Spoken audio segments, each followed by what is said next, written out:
In the book of Revelation chapter 12, every mother has the ability to rescue her child, has the ability to preserve the destiny of what she brought out of her womb. Revelation chapter 12 from verse 1, please. Please be seated, I show you something. We are going to scatter things tonight. I'm not hearing a response of believers here. Now, a great sign appeared in heaven. A woman clothed with the sun, with the moon under her feet. Ono yo mtu ako elevated position. Clothed with the sun. The moon is under her feet. You need dominion, wapendwa. And on her head, tupatie another KJV, original KJV. Ile inasema a crown. On her head. Gala ndo watu wanashangaa hiyo ni kitu gani? Yes. Upon her head, a what? Flow with me, please. Si uongee kwa sauti ya juu. Lift up your hand. Lay it on your head. Say, my head has a crown. My head has a crown. I am not carrying any heavy load from my ancestry. I carry a crown. Give a mighty hand of clap to Jesus. Upon her head, listen. Upon her head, I want you to take note of these things. A crown of how many stars? How many stars? 12 stars. 12 is the number of government. 12 is the number of authority. 12 is the number of power. Not just power, complete power. Power beyond which there is no other power. The highest power there is in the realms of the spirit. Even in the kingdom of darkness, the highest rank they have is order 7. An agent of the devil in the 7th order. They cannot go beyond that. But they tried. Satanists tried to elevate themselves.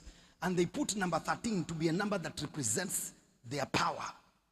But it is like you say you want to become rich and then you make a note of 2,000 shillings. It is fake. Umeshika hiyo. Kwa hivyo hiyo power ya wachawi ni fake. Ndakuonyesha hapa saa hizi. And she being with a child, she cried, she was pregnant, she was expectant. She cried, travailing in birth and pained to be delivered. Very fast on the screen, please. And there appeared another sign. It is sign against sign. A wonder in heaven. And behold, a great red dragon. Having what? Having what? Having what? That is the highest power of Satan. Having what? 7 heads. And what? Sasa imagine, naona hiyo confusion. Vichwa ni 7, pembe ni 10. Hiyo ni confusion. No, yani anajaribu kujieleveta kwenye power. 10 horns. And what? How many crowns? How many crowns? So the devil akona how many crowns? Tuko hapo kwa 7. How many crowns? Nyuma hapo. 7, mtu wa screen. Flow na mimi. 7 crowns upon his head. The woman had how many crowns? Sikiliza hiyo ufunuo mpendwa. Every woman has the authority to deliver her children.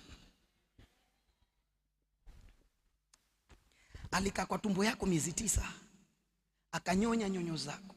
Ukamweka kwa mapaja yako. Uko na mamlaka juu yako. Hapo kwa kichwa yako. Uko na mamlaka ya kumkomboa mtoto wako kutoka kwa shimo lolote. Mamlaka ulionayo ni kubwa kuliko ya ile nguvu imemshika. Ni kweli ameshikwa na waliomshika hawana mchezo, ni hatari. Lakini nguvu ulizonazo ni zaidi yao. Shida ni kwamba you don't understand spiritual mysteries, how to deal with this matter. 12 is a number of government. It's a number of authority. Heaven is patterned with 12. 12 disciples. 12 gates. Heaven is patterned after 12. Even God inspired men when they were making the calendar kuhakikisha ni 12 months. Because the government of God must reign over earth. Earth is a colony of heaven.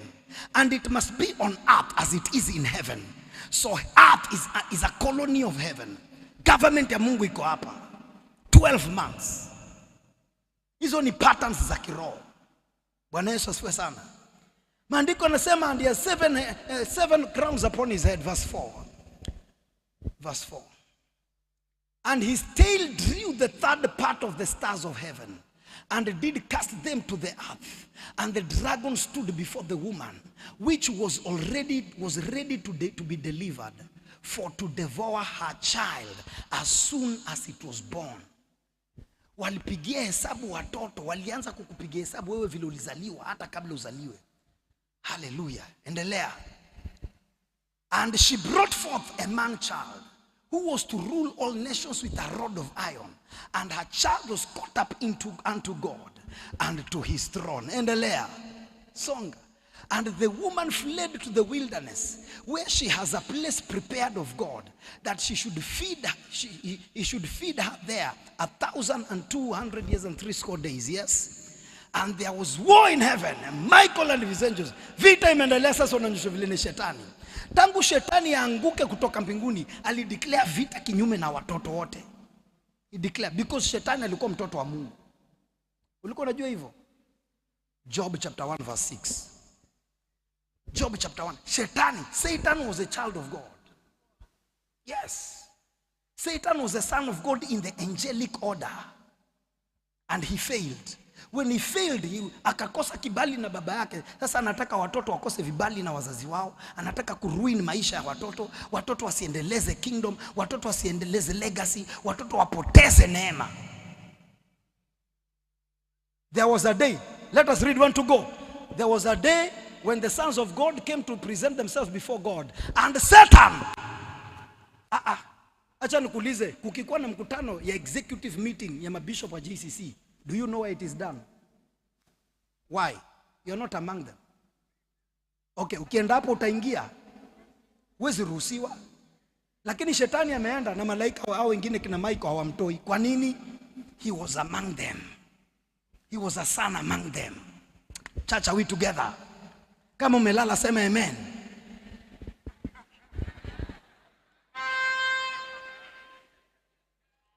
I'm telling you, listen, pay attention. Even Satan was a son of God. So, alikuwa bado kwa WhatsApp group ya sons of God. So, anajua tarehe hii huwa tuko na mkutano Sarova. Naye pia akaenda hapo. Na hakufukuzwa, he's a son of God. Rebellious but son of God. Na akaingia na Mencho Michael hawakumtoa. Because he's a son of God who rebelled, who failed. And after he failed, he declared war that watoto wote watafail. Ndio maana nafuata watoto wako. Ndio maana nakufuata wewe. Ndio ufail, ulete aibu kwa wazazi wako. Children are a heritage from the Lord, as arrows in the quiver. Lakini shetani anataka huyo mtoto wako akwe arrow fashioned against you. Akuletee aibu. Uko na ukuu lakini kuna mshale mtoto yako amekuletea aibu. Hizo ni operations za shetani. He was also a son of God who failed. In Genesis chapter 6, the Bible says, sons of God came to earth, and when they saw how beautiful women, the daughters of men were, wakaulizana, we Buddha, uko majuu, kuna vitu kaizi. Alikuja akaona vile wadada wamebeba malaika, wakaangalia, wakasema huko mbinguni tunaimba tu hosana, haleluya, hosana. Hizi vitu Mungu alipea tu wanadamu? Hapana, tunaanguka nazo. Wakaoa. They took daughters of men, went into them. Listen to me. Those sons being spoken about are who? Angels. Angels. Usikiliza mpendwa, usicheze na destiny. Hallelujah. So shetani amedeclare vita kinyume na wana wote ili awaharibu maisha yako. Wewe ni mama, ni mzazi, wewe ni baba, umelea lakini unaangalia watoto wako unashangaa, kwani nilizaa nini? Kwani what is happening? Ni vita. Vile shetani yeye mwenyewe alifail, anataka wewe kama mwana ufail. Anataka wewe mzazi watoto wako wafail.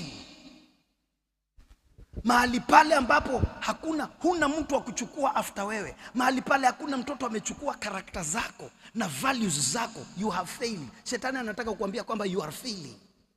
But we are declaring to that devil, he's a liar. Nasema the devil is a liar. If you are a mother, stand to your feet. If you are a father, stand to your feet right here. I want to ask to make a declaration. In the mighty name of Jesus. Every parent here, you are a father, you are a mother. I want you to make a declaration. You are a father, hold your waist. You are a mother, hold your stomach. And speak in the name of the Lord Jesus. My children will not perish. I speak in the name of Jesus. The destiny of my children is preserved. The destiny of my children is preserved. In the name of Jesus. The destiny of my children is preserved. In the name of Jesus. Tunawaficha watoto wetu kwa damu ya Yesu Kristo. Hata kama wamepotea, hawataendelea kupotea. Bwana anawarudisha. In the mighty name of Jesus. Let everybody now stand to your feet wherever you are. I want you to pray and declare in the name of Jesus, any power pursuing you, any net, any pit, it will not get you. Lift up your voice and pray right now. In the mighty name of Jesus.